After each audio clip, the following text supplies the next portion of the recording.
아, 아.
아, 아.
네, 우리 다 같이 찬양하면서 예배 시작하도록 하겠습니다.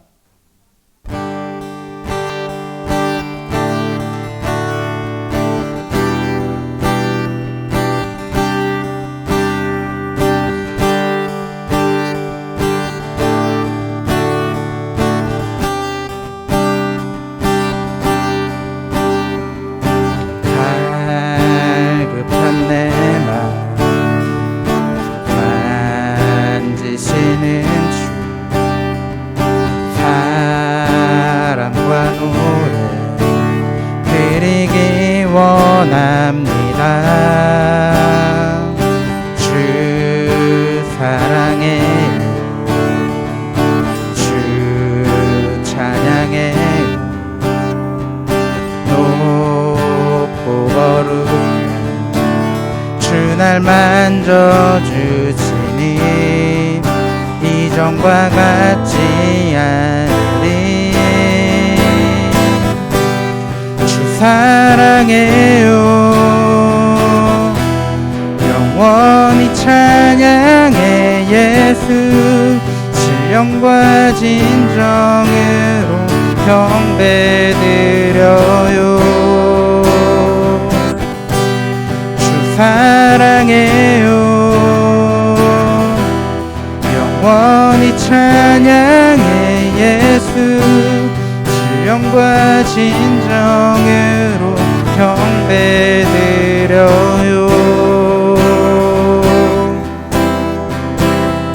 매일 주님과 함께 지내며 주의 부르심 주 마음 알기 원해. 내 모든 오해 주께 속했네. 주의 부르심 주 마음 알기 원해. 내 생명 주께 속했네. 주 사랑해요. 영원히 찬양해. 예수 신령과 진정으로 경배드려요. 주 사랑해요. 영원히 찬양해. 예수 신령과 진정으로 경배드려요. 주 사랑해요. 주 사랑해요. 영원히 찬양해. 예수 신령과 진정으로 경배드려요. 주 사랑해요. 영원히 찬양해. 예수 신령과 진정으로 경배드려요.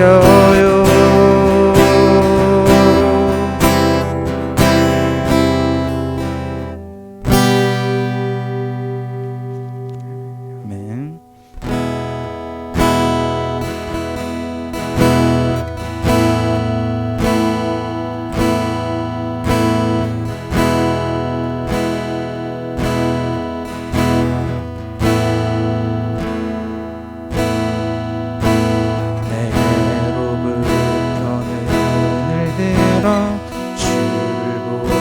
시작할 때 주의 일을 보겠네. 내 작은 마음 돌이키사 하늘에 꿈꾸게 하네. 주님을 볼 때 내게로부터 눈을 들어 내게로부터 눈을 들어 주를 보기 시작할 때 주의 일을 보겠네. 내 작은 마음 돌이키사 하늘에 꿈꾸게 하네. 주님을 볼 때 모든 시선을 주님께 드리고 살아계신 하나님을 느낄 때 내 삶은 주의 역사가 되고 하나님이 일하기 시작하네.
역사가 되고 하나님이 일하기 시작하네.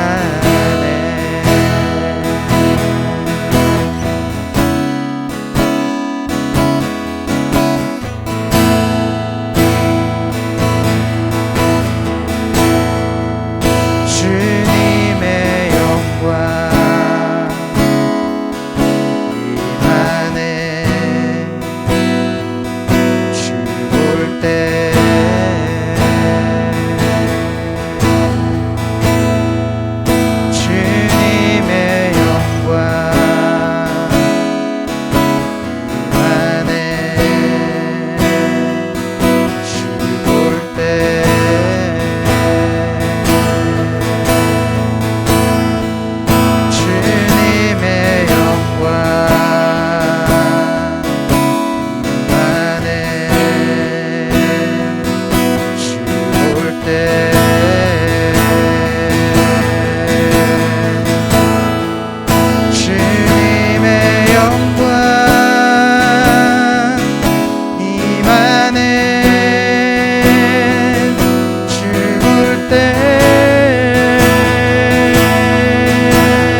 아멘. 네, 우리 다 같이 일어나서 나는 예배자입니다 찬양하도록 하겠습니다.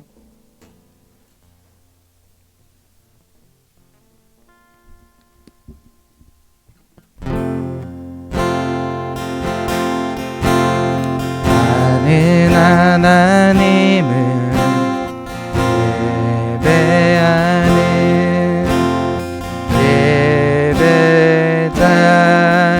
예배자입니다. 내가 서 있는 곳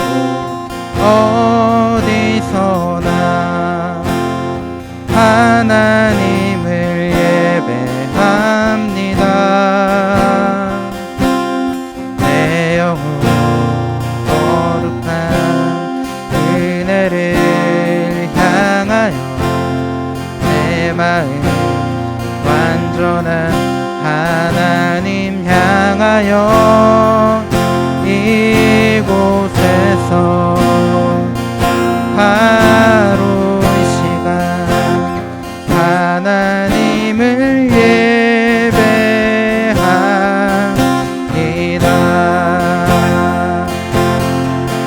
나의 평생에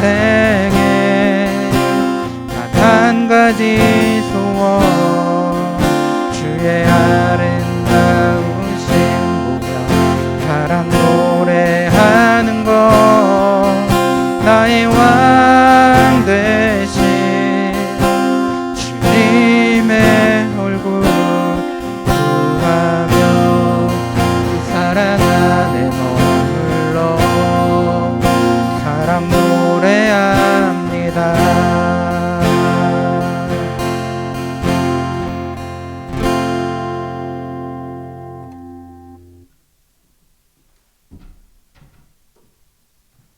사도신경으로 우리의 신앙을 고백하도록 하겠습니다. 나는 전능하신 아버지 하나님 천지의 창조주를 믿습니다. 나는 그의 유일하신 아들 우리 주 예수 그리스도를 믿습니다. 그는 성령으로 잉태되어 동정녀 마리아에게서 나시고 본디오 빌라도에게 고난을 받아 십자가에 못 박혀 죽으시고 장사된 지 사흘 만에 죽은 자 가운데서 다시 살아나셨으며 하늘에 오르시어 전능하신 아버지 하나님 우편에 앉아 계시다가 거기로부터 살아있는 자와 죽은 자를 심판하러 오십니다. 나는 성령을 믿으며 거룩한 공교회와 성도의 교제와 죄를 용서받는 것과 몸의 부활과 영생을 믿습니다. 아멘. 이 자리에 앉아주세요. 우리의 마음을 함께 기도하도록 하겠습니다. 하나님 감사합니다. 주님께서 사랑하셔서 우리를 이곳 가운데 불러주시고 또한 그 사랑을 알게 하시고 그 사랑 가운데 하나님을 예배하게 하심에 감사합니다. 날씨가 점점 추워지고 우리들의 시선은 점점 웅크러들고 우리들의 몸도 같이 웅크러들고 있습니다. 이럴 때일수록 우리가 더 하나님을 바라보게 하시고 하나님이 사랑하는 다른 사람들을 돌아볼 수 있는 주님의 사랑으로 충만한 사람들 될 수 있도록 함께하여 주옵소서. 말씀 가운데 나아갑니다. 말씀을 통하여서 그 가운데 담겨져 있는 하나님의 뜻을 알게 하시고 또한 그 가운데 담겨져 있는 하나님의 마음을 알게 하시며 그것이 우리 삶 가운데 드러날 수 있도록 함께하여 주옵소서. 예수님의 이름으로 기도합니다. 아멘. 네, 오늘 우리에게 주시는 하나님의 말씀은요, 구약성경 전도서 4장 1절에서 6절의 말씀입니다.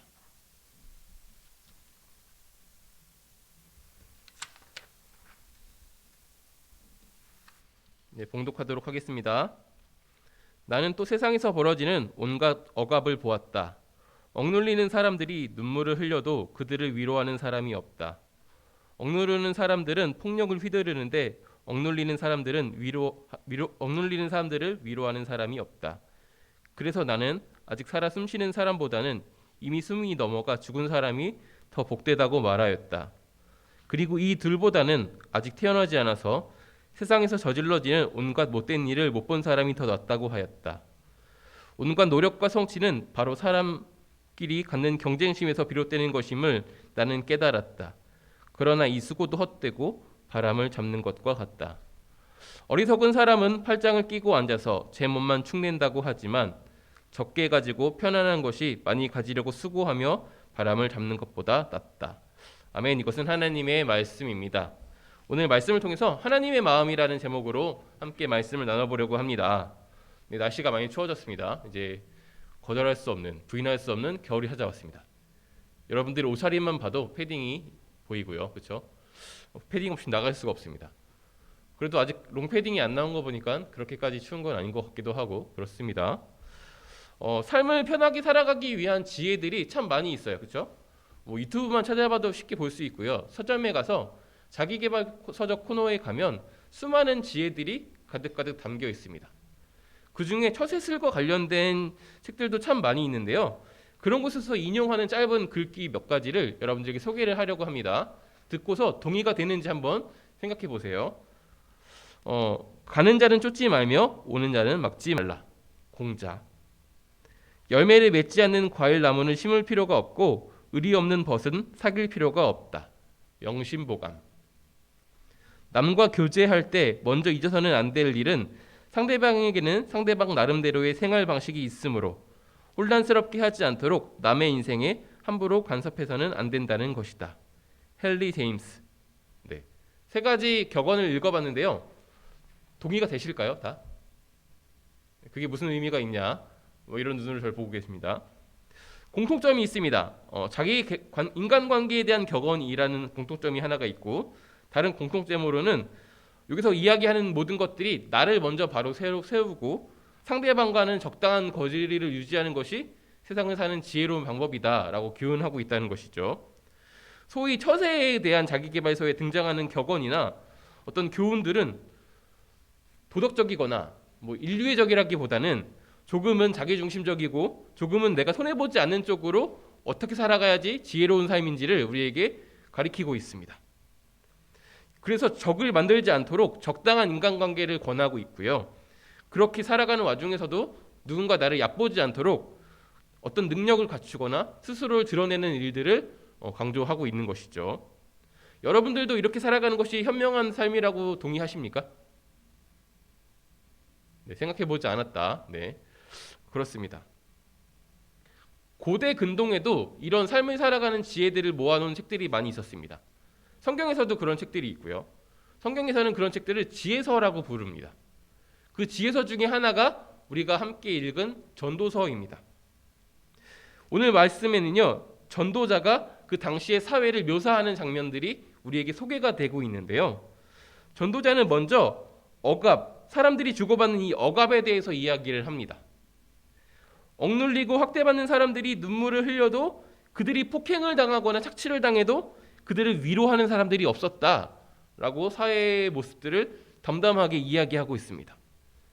왜 이렇게 그들을 위로하는 사람이 없었을까? 지극히 단순한 이유입니다. 폭력을 행하는 사람, 억압을 하는 사람들이 힘이 있는 사람들이었기 때문입니다. 이들을 대항하면 나 스스로가 그 학대의 대상, 억압의 대상이 될 수 있는 위협을 받았습니다. 학대받는 사람들을 위로하기에는 내가 살아가는 나의 스스로의 삶이 너무 버거웠기 때문에, 나의 삶의 시야가 좁았기 때문에 관심을 줄 수 없었고, 그래서 적당한 거리를 두고 살아갔을 것입니다. 어쩌면 그 중에 몇몇은 방관자가 되어서 나는 직접적으로 학대에 억압에 참여하지 않기 때문에 도덕적인 사람이라고 스스로를 위로하고 있었을지도 모르겠습니다. 당시에 억압하던 사람들은요, 통치자, 그리고 권력자들, 그리고 이 권력자들 밑에서 살아가고 있던 하수인들이었습니다. 통치자와 권력자들, 그리고 그 권력의 하수인들이 착취와 학대가 얼만큼 심했으면 오늘 전도자는 이렇게 표현합니다. 살아있는 것이 저주이고 죽은 것이 축복이다. 그리고 더 나아가서 이렇게 얘기합니다. 사람을 착취하는 대상, 억압의 대상으로 영리를 위해서 폭력을 행하거나 그들을 방관하거나 학대와 착취의 대상이 되는 것보다 죽은 자들이 낫고, 그들보다는 아직 이런 모습 자체를 보지 못한 태어나지 않은 사람들이 낫다. 이것이 1절에서 3절까지의 말씀입니다. 전도자는요, 특이하게 이 당시 사회를 담담하게 이야기할 뿐 평가하거나 화를 내거나 어떤 일들을 하지 않습니다. 이어서 4절부터는요, 또 다른 사회의 모습을 묘사하고 있는데요. 사회적인 성취, 어떤 사회적인 지위는요, 노력으로 얻을 수 있다라는 이야기를 하고 있습니다. 그리고 그 노력의 동기가 바로 경쟁심이다라고 이야기하고 있어요. 경쟁심은 말 그대로 해석하면 타인보다 더 많은 성취를 얻고자 하는 마음입니다. 타인을 이기고 싶어하는 그런 마음이 바로 경쟁심이죠. 그리고 당연하게도 그런 경쟁심이 있어야지 더 많은 노력들을 할 것이고 더 많은 성취들을 이룰 수 있게 되는 것입니다.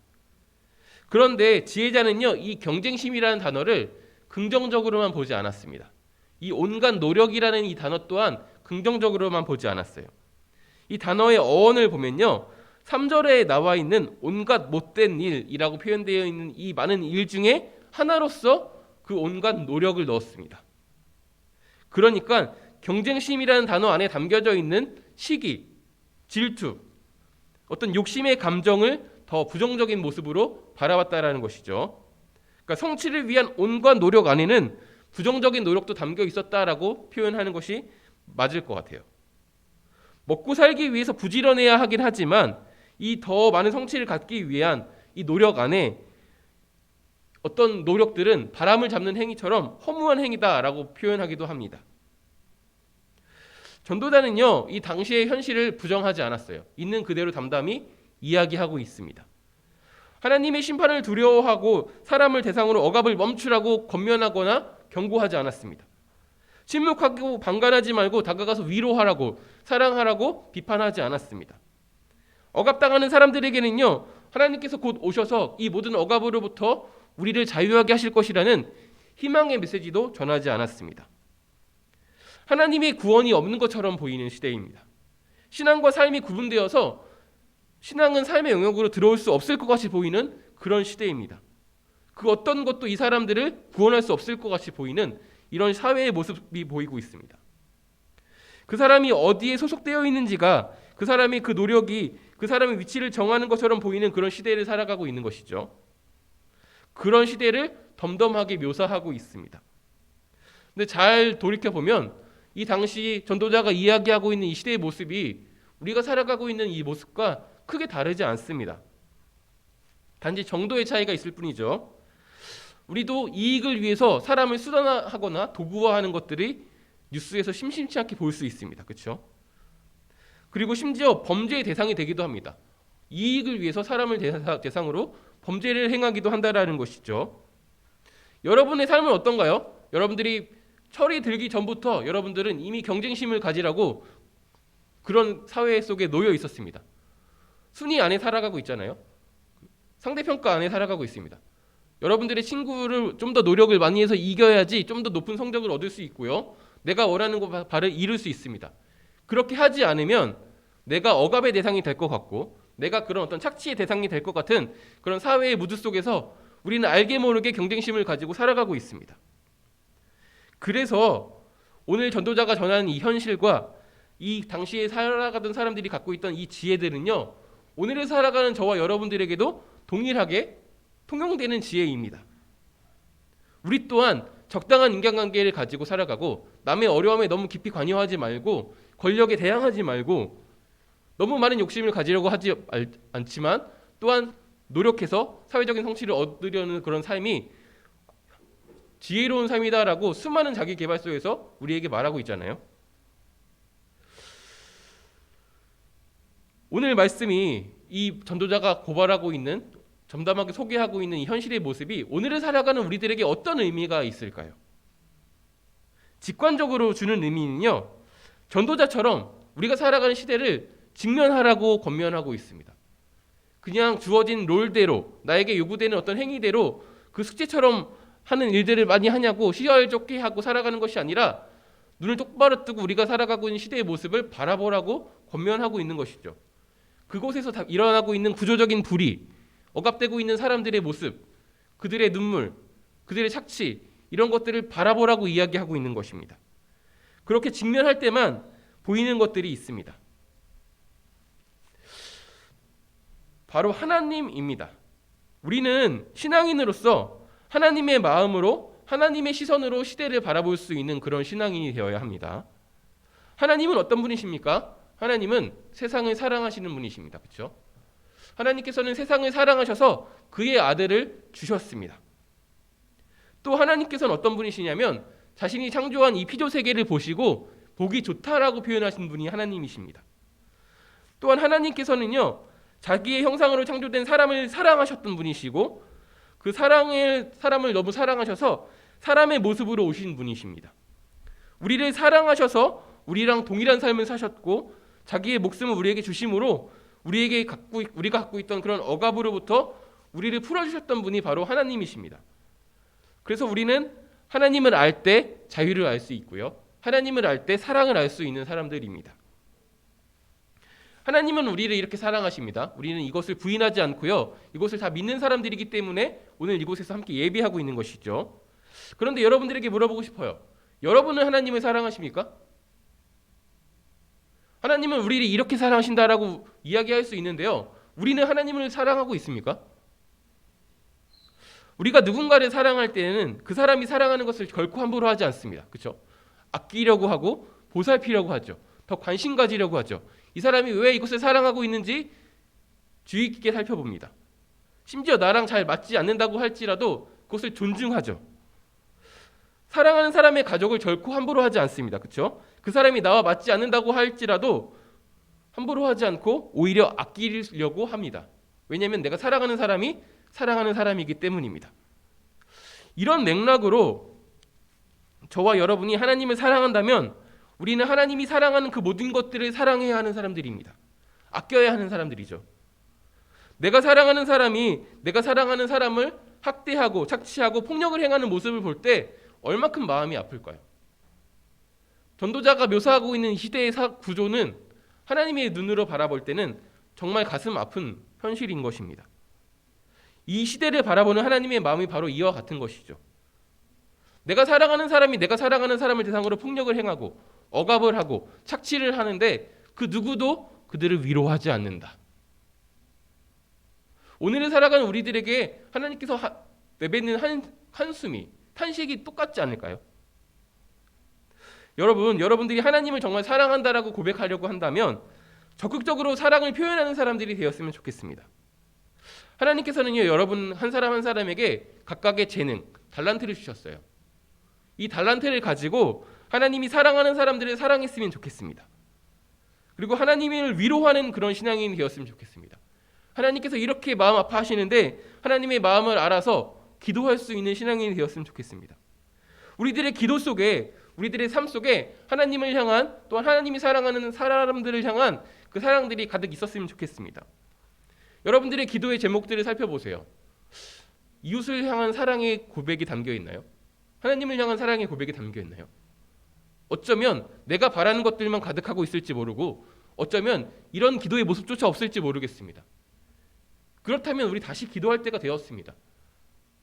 나를 사랑하고 내가 사랑하는 그분이 함께 소통하고자 하십니다. 대화 나누자고 하십니다. 그 기도의 자리로 나아가서 하나님을 향해서 사랑한다고 고백하고 하나님이 사랑하는 그 이웃을 향해서 기도해 줄 수 있는 그런 사랑의 사람들이 되었으면 좋겠습니다.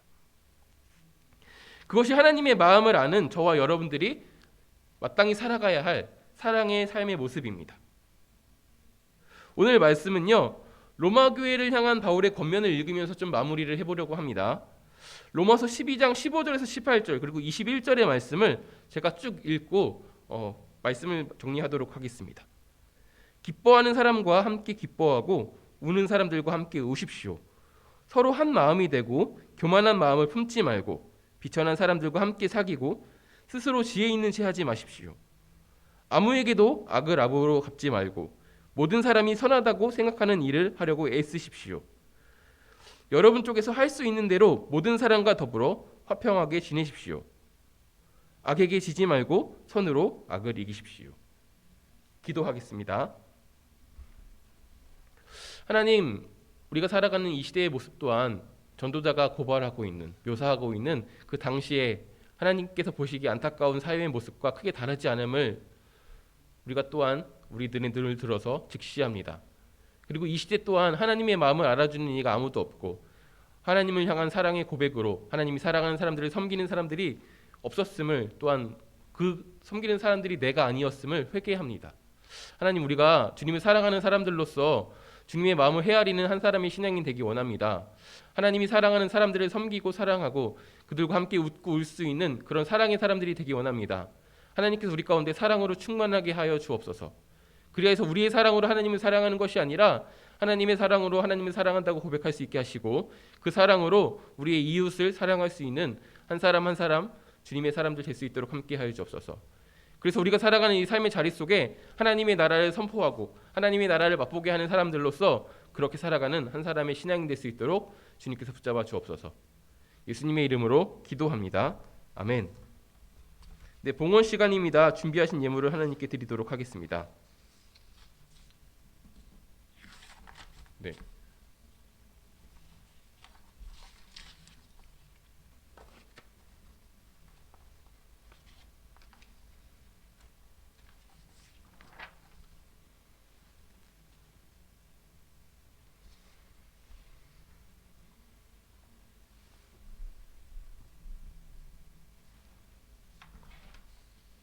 기도하겠습니다. 하나님, 우리에게 주님 안에서 바치며 쓰며 돕는 풍성함을 허락하심에 감사합니다. 하나님이 주신 재물 중의 일부를 주님께 드립니다. 사람들이 왕처럼 여기는 재물을 주님께 드림으로 우리가 하나님의 소유임을 고백합니다. 우리가 드린 예물에 우리들의 마음과 삶을 담아 드리오니 기뻐 받아 주옵소서. 우리가 드린 예물이 하나님의 나라와 주님의 몸된 교회를 세우는 데 귀하게 쓰이게 하여 주옵소서. 예수님의 이름으로 기도합니다. 아멘. 네, 광고 시간입니다. 청소년교회 예배 오시는 여러분들을 환영합니다. 헌금은 예배 공간에 출입 시에 자유롭게 하시도록 우리가 보통 입구에 두고 있습니다. 성탄 발표회를 현장에서 이번에 오랜만에 하기로 했습니다. 24일 저녁 7시에 성탄 발표회를 하려고 하니까요. 우리가 이 발표회를 준비해야 되는 상황에 직면했어요. 찾아보니까 마지막 발표회가 뭐였는지 기억하시나요? 희승이하고 예은이였나? 그리고 나나하고 이렇게 한 사람이 누구였는지 4명이서 바이올린을 켜고 뭐 찬양하고 했던 그게 마지막 발표의 모습이더라고요. 네, 이 다음 여러분들 이제 스텝을 준비를 해야 될 타이밍이 왔는데 이따가 물어볼 테니까 한 번씩 고민해봤으면 좋겠습니다. 네, 성소년교회 굿즈를 제작 중에 있습니다. 가능하면 크리스마스 전에 여러분들에게 선물처럼 나눠주고 싶은데요. 여러분들 예쁘게 나왔으면 많이 활용해 주시면 좋을 것 같아요. 이상으로 광고를 마치고요. 축도로 예배를 마치도록 하겠습니다. 여호와는 내게 복을 주시고 너를 지키시기를 원하며 여호와는 그의 얼굴을 내게 비추사 은혜 베푸시기를 원하며 여호와는 그 얼굴을 내게로 향하여 드사 평강 주시기를 원하노라. 우리 주 예수 그리스도의 은혜와 하나님의 사랑과 성령의 교통하심이 우리와 함께 하시기를 축원하옵나이다. 아멘. 반별로 모여주세요.